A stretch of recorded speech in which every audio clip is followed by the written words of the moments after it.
हरे कृष्णा, राधे राधे। आज मैं आप लोगों को शुक्रवार व्रत की विधि और कथा बताने जा रही हूँ। ये संतोषी माता का व्रत है, शुक्रवार को किया जाता है। इस व्रत को करने वाले को हाथ में भुना हुआ चना और गुड़ ले करके कथा सुनना चाहिए और कहना चाहिए, संतोषी माता की जय, संतोषी माता की जय। इस प्रकार जय जयकार मुख से बोलते रहना चाहिए तथा समाप्त होने पर हाथ का गुड़ चना गाय को खिलाएं। कलश पर रखा हुआ गुड़ चना प्रसाद के रूप में सबको बांट दें। कथा के पूर्व कलश में जल से भरें, उसके ऊपर गुड़ और चना से भरा हुआ कटोरा रखें तथा समाप्त होने पर आरती के बाद कलश का जल घर में छिड़क देवें तथा तुलसी के क्यारियों में डाल देवें। सवा आने का गुड़ और चना लेकर के माता का व्रत करें तो घर में रखा हुआ गुड़ भी ले सकते हैं, कोई विचार न करें, क्योंकि माता तो भावनाओं की भूखी होती है, कम ज़्यादा का कोई विचार नहीं है।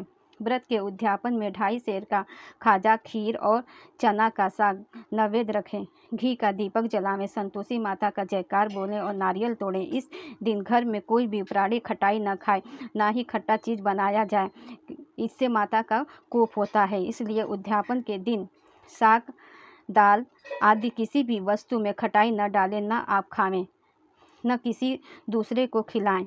इस दिन 8 लड़कों को भोजन करावें। देवर, जेठ, कुटुंब का अगर कोई रहे तो उसे ही बुला करके आपको इसका उद्यापन विधि करना चाहिए। अगर कुटुंब का नहीं मिल रहा है तो ब्राह्मणों के बच्चों को बुलाएं, रिश्तेदारों को बुलाएं, पास पड़ोस के बच्चों को बुला करके उन्हें भोजन करावें। उन्हें खटाई की वस्तु न दें। भोजन में यथाशक्ति दक्षिणा देनी चाहिए, नगद पैसा न दें, कोई वस्तु दक्षिणा में देवें। व्रत करने वाला, कथा सुनने वाला, प्रसाद खाने वाला भी खट्टा वस्तु न खाए तथा उसे प्रसन्न होकर के माता आपको आशीर्वाद देती हैं। अब मैं आप लोगों को संतोषी माता की कथा सुनाने जा रही हूँ। एक बुढ़िया थी, उसके 7 बेटे थे। 6 बेटे काम करते थे, एक बेटा निकम्मा था, परंतु उनकी माता उसे भी किसी प्रकार से उसी में से खिलाती पिलाती थी। एक दिन वह अपमानवश वह परदेश चला। जाते समय वह अपने पत्नी से भेंट करने के लिए, जो गौशाला में कंडे थाप रही थी, उससे मिलने के लिए गया और बोला, हम जामे परदेश को आएंगे कछुकाल, तुम रहियो संतोष से धर्म अपनो पाल। फिर पत्नी बोली, जाओ पिया आनंद दे, मन से सोच हटाए, राम भरोसे हम रहें, ईश्वर तुम्हें सहाय। देव निशानी अपनी हूँ, देख करूँ मैं धीर, सुधी मति हमारी विसारियो, रखियो मन गंभीर। यह सुनकर उसने अपनी अंगूठी निकाल करके अपनी पत्नी को दे दिया और पत्नी से कोई निशानी मांगा। पत्नी बोली, मेरे पास क्या है, यह मेरा गोबर भरा हाथ है। यह कहकर उसकी पीठ पर गोबर का थाप मार दिया। वह चल दिया। परदेश में जा कर के सेठ के यहाँ नौकरी करने लगा। नौकरी में ऐसा मुनाफा दिखाया कि सेठ ने उसे आधे का साझेदार बना लिया। 12 वर्ष में वो नामी सेठ बन गया।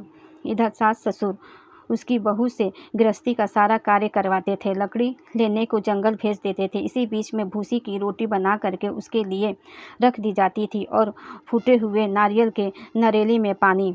बहू को इस प्रकार गुजारा करते कुछ दिन बीत गया। एक दिन उसने रास्ते में स्त्रियों को शुक्रवार का व्रत अर्थात संतोषी माता का व्रत करते देखा।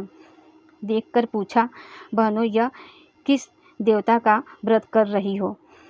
इसके करने से क्या फल मिलता है? यह सुन करके उसमें से एक स्त्री बोली, यह शुक्रवार का व्रत है अर्थात संतोषी माता का व्रत है।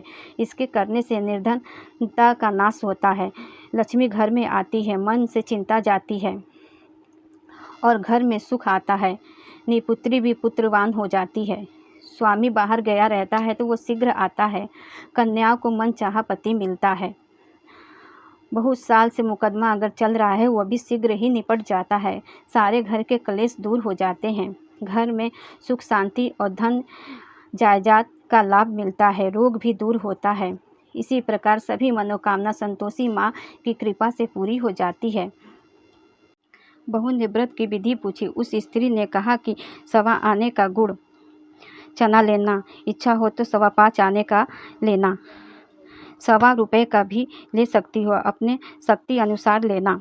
तात्पर्य है कि बिना परेशानी के श्रद्धा और प्रेम से जितना बन सके उतना सवा में लेना। प्रत्येक शुक्रवार को निराहार रह करके कथा सुनना। क्रम टूटे नहीं, लगातार नियम का पालन करना। सुनने वाला न मिले तो घी का दीपक जला करके उसके सामने जल से भरा हुआ पात्र रख करके कथा सुनना, लेकिन नियम नहीं टूटे, इसका ख्याल रखना। जब कार्य सिद्ध हो जाए तो उद्यापन विधि करना।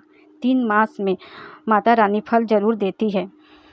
जिसका भाग्य खोटा रहता है उसे 3 साल भी लग जाता है, कार्य सिद्ध जरूर होता है। इस व्रत को करने वाला, कथा कहने और सुनने वाले को चाहिए कि हाथ में भुना हुआ चना और गुड़ ले करके कथा सुने और संतोषी माता की जय, संतोषी माता की जय प्रारंभ, अंत और बीच में बोलते जावें।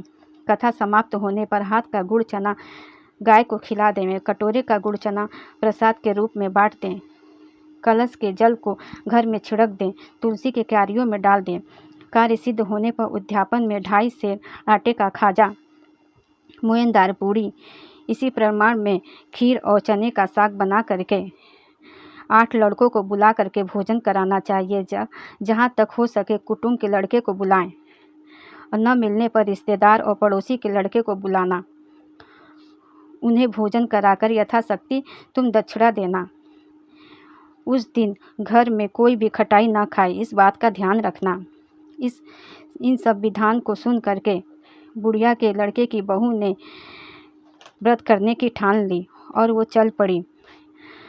लकड़ी का गट्ठा बेच करके जो उसे प्राप्त हुआ उससे उसने व्रत प्रारंभ कर दिया। माता के मंदिर में जा दीन हो करके विनती करने लगी। माता को दया आई। एक शुक्रवार बीता उसका और दूसरे शुक्रवार आते आते उसके पति का पत्र आया। तीसरा शुक्रवार को उसके पति का भेजा हुआ पैसा आया। यह देख करके जेठ जेठानी व्यंग वचन बोलने लगे।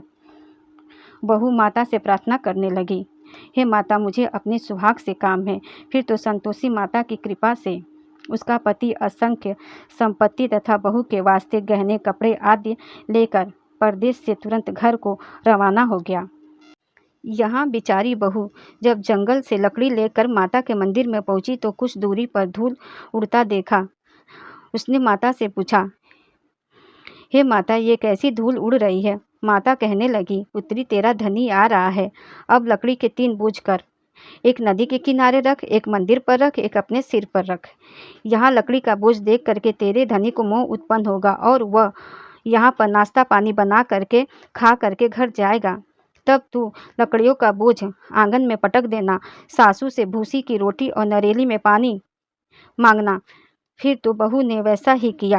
बुढ़िया का पुत्र मंदिर से विश्राम करके घर पहुंचा एवं अपने परिवार में अपनी पत्नी की ऐसी दुर्दशा देख करके उसे बहुत दुख हुआ और वह अपना दूसरा घर कर लिया। अलग महल में 3 मंजिले में रहने लगी। शुक्रवार आने पर सविधि उसने उद्यापन किया।